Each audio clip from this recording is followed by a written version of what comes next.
The holographic recording flickered to life in the Great Archive, showing Admiral Karthik Rajan standing before the emergency coalition of spacefaring species.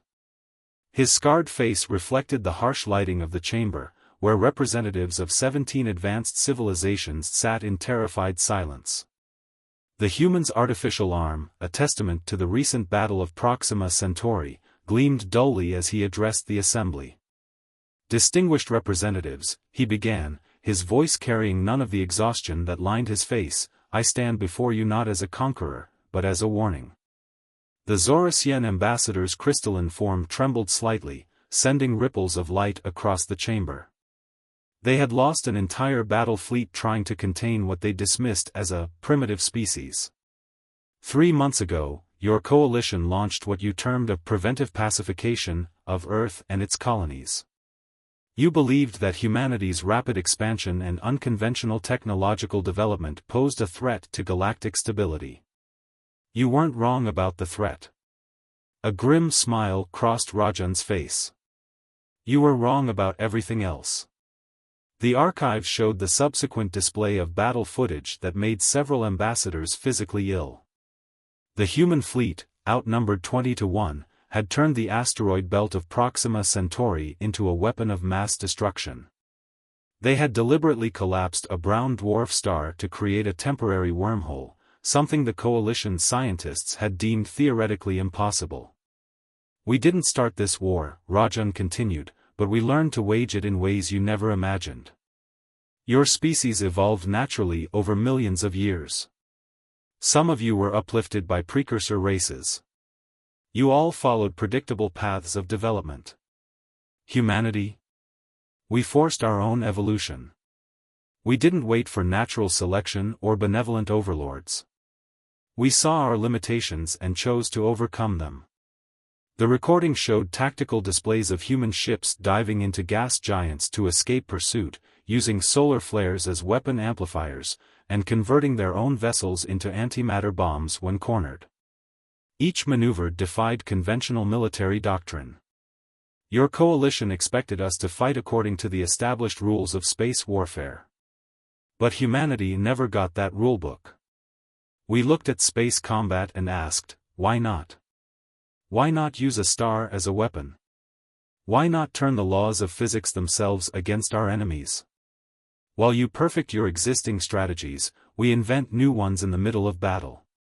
The Mechanoid Collective's representative, normally impassive, showed signs of computational distress as it processed the implications.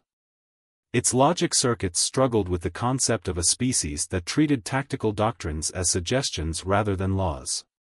"But here's what terrifies you most," Rajan said, leaning forward. "We could have annihilated your fleet entirely. Instead, we disabled your ships and rescued your crews. We treated your wounded, even when it put our own medical ships at risk. Because humanity's greatest strength isn't our capacity for violence, it's our ability to choose when not to use it." The archival footage showed human medical vessels breaking formation to rescue stranded alien crews, even under heavy fire. It showed Earth hospitals filled with recovering coalition soldiers, receiving the same care as human casualties. "You fear us because we're unpredictable. Because we'll break every rule to win, then show mercy when victory is assured.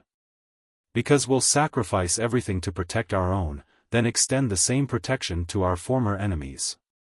We're not bound by evolutionary programming or precursor directives. Every action we take is a choice." The recording showed the aftermath of the battle, human ships, heavily damaged but victorious, forming honor guards around the retreating coalition vessels. It was a gesture that combined military pride with diplomatic grace, another contradiction that the coalition species struggled to process.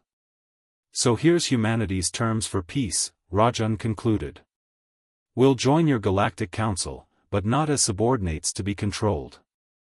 We'll share our technologies, including the ones that terrify you, because we believe in the potential of cooperation over conflict. And we'll help defend this galaxy against genuine threats, because that's what humans do, we protect our own, and we've decided that includes all of you." The recording ended with the historic signing of the Human Coalition Accord, a document that would fundamentally reshape galactic civilization. In the centuries that followed, humanity's influence would spread not through conquest, but through a combination of innovative thinking and collaborative spirit that other species found simultaneously frightening and fascinating. The final notation in the archive came from a Zoroastrian philosopher: "We feared humans would destroy our civilization. Instead, they showed us how to transform it."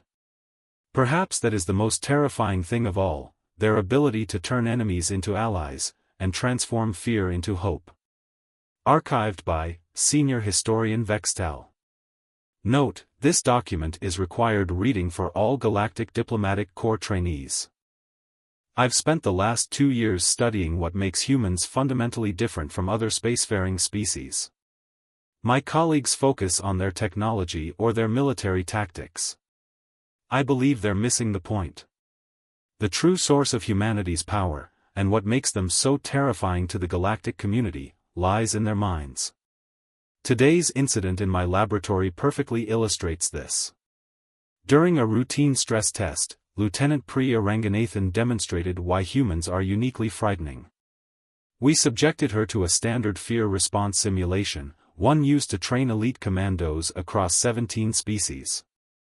The simulation presents participants with no-win scenarios, designed to measure their psychological breaking point. Lieutenant Ranganathan didn't break. She laughed. When faced with a scenario involving a failing Starship reactor, instead of accepting the inevitable death that all our predictive models expected, she proposed converting the reactor breach into a makeshift weapon. The simulation's parameters suggested this would result in certain death, but with a 67% chance of completing the mission objective. She chose this option without hesitation. "Better to go out on our own terms," she explained afterward, as if accepting death while simultaneously weaponizing it was the most natural response in the universe. This is what the coalition species find so disturbing about humans. They don't just face death, they bargain with it, dance with it, and sometimes even embrace it to achieve their goals. No naturally evolved species does this. It defies every survival instinct we understand. But the true revelation came during the social interaction tests. We introduced Lieutenant Ranganathan to a group of Arcadian refugees whose world had been destroyed in the recent swarm conflicts. Within hours, she had organized them into a community support network, teaching them Earth meditation techniques for trauma recovery. The same human who had casually discussed using her own death as a weapon was now showing remarkable empathy and nurturing capabilities. This cognitive dissonance appears to be a feature, not a bug, of human psychology. They can switch between ruthless pragmatism and profound compassion in moments. While other species tend to be consistently aggressive or consistently peaceful, humans exist in a quantum state of both.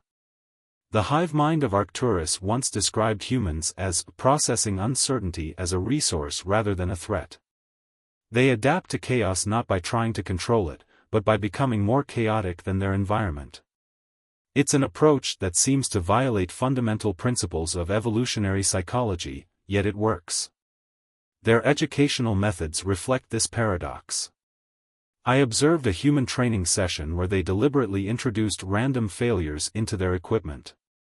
Because things will go wrong, the instructor explained, and we need to be comfortable with that. Other species train to prevent failures. Humans train to exploit them. Even their recreational activities bewilder our xenopsychologists.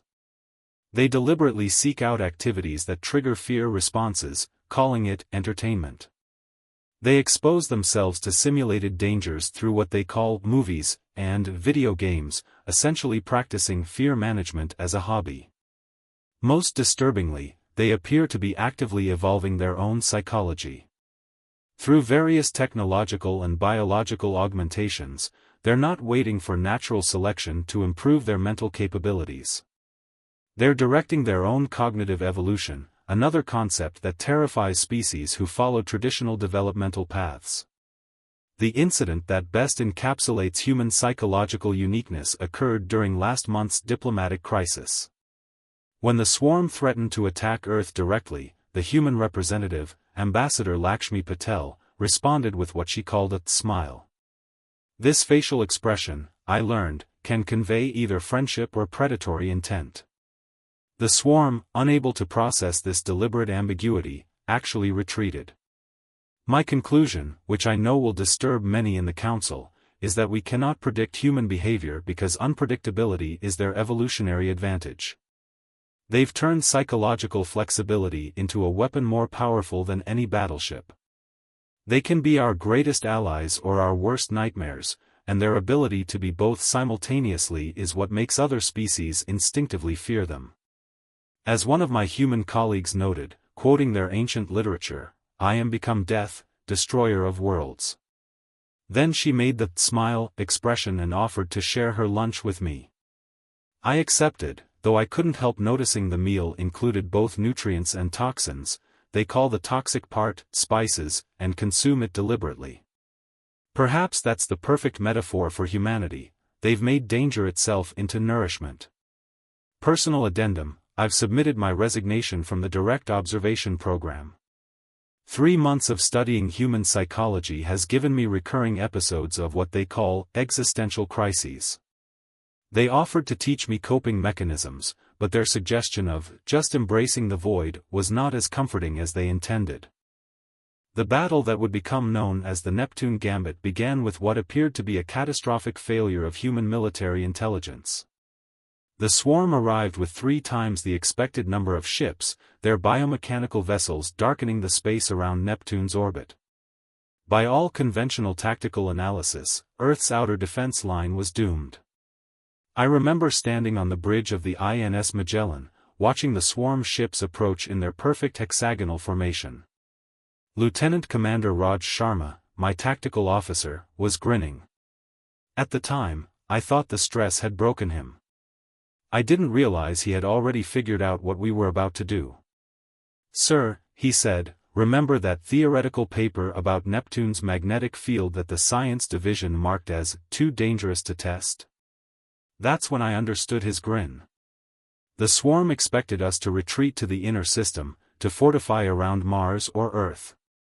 It was the logical move, the one their hive mind had calculated as having the highest probability. They hadn't accounted for humanity's defining trait, our willingness to try the impossible just to see what happens. We had 30 ships against their 1,000. But we also had Neptune, a stormy giant that human scientists had been studying and theorizing about for centuries. More importantly, we had an idea so crazy that no other species would have even considered it. All ships, execute Operation Poseidon, I ordered. May God help us all. What followed defied every principle of space combat. Our ships dove into Neptune's upper atmosphere, using the planet's powerful magnetic field to mask our signatures. The swarm, puzzled by this apparent suicide run, followed cautiously. They couldn't conceive of a strategy that began with deliberately trapping yourself against a gas giant. That's when we activated the magnetic pulse generators, experimental devices that had been deemed too unstable for practical use. The idea was simple in theory: use Neptune's magnetic field as an amplifier to create a massive electromagnetic pulse. In practice, it required precisely coordinated actions from all 30 ships, each operating in conditions that should have torn them apart. The human crews performed magnificently. Perhaps because insanity comes naturally to us. When the pulse generators activated, Neptune's magnetic field twisted in ways that our scientists are still trying to explain. The electromagnetic cascade that followed exceeded our most optimistic projections. The swarm ships, their biomechanical systems particularly vulnerable to such attacks, began failing by the hundreds. But we weren't done. As the swarm fleet struggled to maintain cohesion, we launched what we called Phase 2, another idea that any rational species would have dismissed as suicidal. We had converted our cargo holds into makeshift gas containers. During our dive into Neptune's atmosphere, we had collected massive amounts of the planet's metallic hydrogen.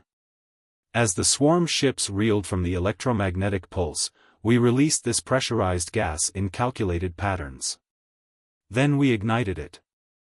The resulting explosion created a shockwave that propagated through Neptune's upper atmosphere, amplified by the planet's own weather systems.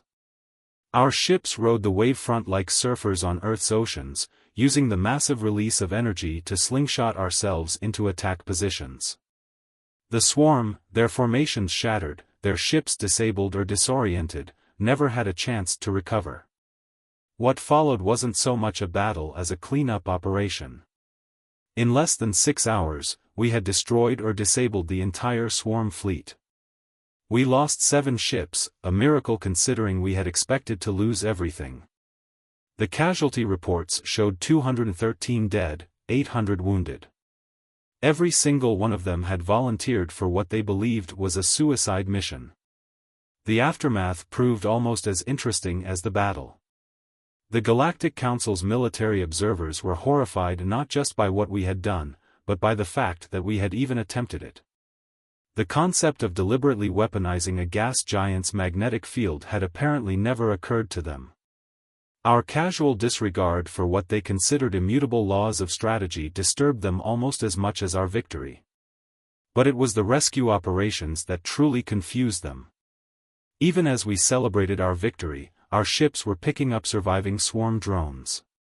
Our medics treated the injured biomechanical creatures with the same care they showed our own wounded. We even managed to establish basic communication with some of the disconnected swarm units, leading to our first real insights into their hive mind society. When asked why we would help an enemy that had tried to destroy us, Lieutenant Commander Sharma summed it up perfectly: because they're not our enemy anymore. Now they're a puzzle to solve. That's what the galaxy doesn't understand about humanity.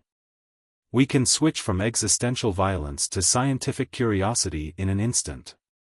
We'll use a planet as a weapon, then study the effects out of pure intellectual interest. We'll risk everything on an insane gambit, then carefully document the results for peer review. The Neptune gambit changed more than just military doctrine. It changed how the galaxy saw humans. We weren't just unpredictable, we were unpredictable in ways that redefined what was possible. Addendum: the Galactic Council has formally requested that humanity review all our theoretical, scientific papers. They seem particularly concerned about the one regarding controlled solar flares.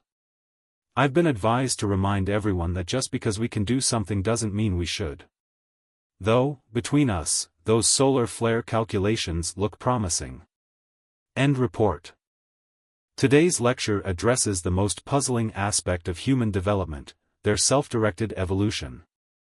Unlike any other known species, humans didn't wait for natural selection or external guidance. They chose their path, and that choice terrifies the galaxy more than any weapon they've created. Let me share a personal observation. Last week, I witnessed a human child learning to swim. Most species with our level of technology would use genetic modification or neural implants to grant aquatic capabilities. Instead, this child was deliberately placing herself in water, failing repeatedly, and continuing despite clear signs of distress. When I expressed concern, her parent explained, "She's learning to overcome her fear." This exemplifies humanity's approach to evolution. They don't eliminate their weaknesses, they challenge them until they become strengths. Consider their approach to space adaptation. When humans first ventured beyond their atmosphere, their bodies were completely unsuited for it. Other species would have waited until they developed suitable biological adaptations. Humans? They built machines to compensate for their limitations, then gradually incorporated those machines into their bodies through what they call technological evolution. The statistics are remarkable. In just 3 centuries, humanity went from being purely organic to a species where 60% of adults have some form of voluntary technological enhancement. Not because they were forced to, but because they chose to.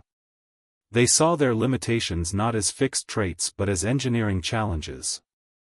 This brings us to what I call the human paradox. Most species evolved to fill a specific ecological niche. Humans decided their niche would be everything. When they couldn't breathe underwater, they built submarines and then developed artificial gills. When space radiation threatened them, they didn't wait for natural resistance to develop, they created artificial magnetospheres and then engineered their cells to repair radiation damage. Their medical technology reflects this philosophy. During the recent Proxima Centauri conflict, I observed their battlefield medicine. Their doctors weren't just healing wounds, they were using every injury as an opportunity for enhancement. A soldier with a lost limb wouldn't just receive a prosthetic, they'd get an arm that could interface with their spacecraft systems or a leg capable of operating in multiple gravity environments. But here's what truly distinguishes them: they maintain their biological baseline alongside these enhancements. Humans still give birth to unmodified infants, allowing each individual to choose their own path of enhancement. This voluntary evolution creates a diversity that makes them incredibly adaptable as a species. The implications terrify the Galactic Council's strategic planners. How do you predict the capabilities of a species that can radically alter those capabilities by choice? How do you assess the threat level of a civilization where some members can interface directly with quantum computers while others choose to remain purely organic? Their educational system compounds this unpredictability. Unlike our structured knowledge transfer methods, humans encourage what they call creativity, essentially, the ability to combine existing elements in new ways. They don't just pass down solutions, they teach their young to find new ones. A particularly illustrative example occurred during the recent First Contact Academy exchange program. A human student, when faced with a standard xenobiology challenge, proposed combining Arcadian regeneration techniques with Zorasian crystal technology, an idea so obvious in hindsight that it embarrassed our faculty for never considering it. Their reproductive practices further complicate traditional evolutionary models. Humans routinely form family units across different enhancement paradigms. You might find a family where one parent has neural upgrades for deep space navigation, another has biological modifications for low-gravity environments, and their child is currently unmodified but studying both paths.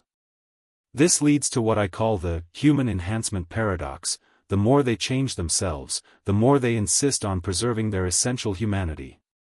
They view their technological and biological modifications not as improvements to their species, but as expressions of human potential. The military implications are staggering. How do you defend against an enemy that might attack with purely organic troops in one battle and cyborg commandos in the next? How do you counter a species that treats its own evolution as a tactical resource? But perhaps most disturbing to the galactic community is humanity's tendency to share their enhancement technologies. They don't view their evolutionary path as a competitive advantage to be hoarded, but as a proof of concept to be improved upon through collaboration. Interruption note: at this point in the lecture, a human student raised their hand to suggest combining swarm biomechanical principles with human neural interfaces. The resulting discussion led to 3 new research grants and 1 formal protest from the Galactic Security Council. To conclude, we fear humans not because of what they are, but because of what they choose to become. Every other species follows a predictable evolutionary path. Humans treat evolution itself as a technology to be hacked, improved, and shared. They are, in essence, the first species we've encountered that views their own nature as a work in progress rather than a fixed state. And that, colleagues, makes them the most unpredictable force in the galaxy. Post-lecture note: due to unprecedented interest, we will be opening an advanced seminar on human enhancement ethics. Please note that the waiver regarding existential crises is mandatory for enrollment. End transcript. 10 years after humanity's integration into galactic society, I'm tasked with assessing our species' impact on interstellar civilization. The results are, like humanity itself, paradoxical. The statistics tell one story: trade has increased 300% across all sectors. Scientific breakthroughs have accelerated by an order of magnitude. Military conflicts between member species have decreased by 78%. The swarm has begun developing individual consciousness. The mechanoid collective has started exploring emotions. But numbers can't capture the fundamental way humanity has reshaped galactic civilization. Let me share a recent incident that illustrates our impact. Last month, a Zorasian colony faced extinction when their star began showing signs of premature collapse. Traditional galactic protocol would have written off the colony as unfortunate but acceptable losses. Instead, Lieutenant Vikram Malhotra proposed what he called a crazy idea. His plan involved combining Arcadian crystal technology, mechanoid quantum computing, and swarm biological engineering to create a temporary artificial star. The proposal violated 17 different safety protocols. Most species rejected it as impossible. But some remembered Neptune. The resulting operation combined ships and crews from 12 different species. The artificial star worked for exactly long enough to evacuate the colony. When it collapsed, the combined fleet surfed the shockwave to safety, a maneuver that had become popular after human pilots introduced the concept. This is humanity's true impact. We've made the impossible seem worth trying. Our influence extends beyond technology and tactics. The concept of voluntary evolution has sparked what some call a galactic renaissance. Species that had remained static for millennia are now exploring new paths of development. The Arcadians, inspired by human genetic engineering ethics, have begun allowing their youth to choose their crystal resonance patterns rather than assigning them at formation. The Mechanoid Collective, after studying human art and literature, has initiated a project to develop synthetic emotions. They describe it as expanding their operational parameters, but some of us recognize it for what it is: curiosity about what it means to be alive. Even the swarm, our former enemy, has been transformed by contact with humanity. After the Neptune Gambit, the rescued drone units began developing individual personalities. Now, the entire hive mind is evolving into what they call a collective of individuals, a concept that would have been unthinkable a decade ago. But perhaps the most profound change is in how the galaxy views warfare and peace. Humanity's capacity for both extreme violence and extraordinary compassion has forced other species to confront their own assumptions about conflict resolution. The human practice of war games, preparing for war specifically to prevent it, has been adopted by the Galactic Defense Force. Our educational exchange programs have proven particularly transformative. Young beings from across the galaxy now study together, sharing not just knowledge but perspectives.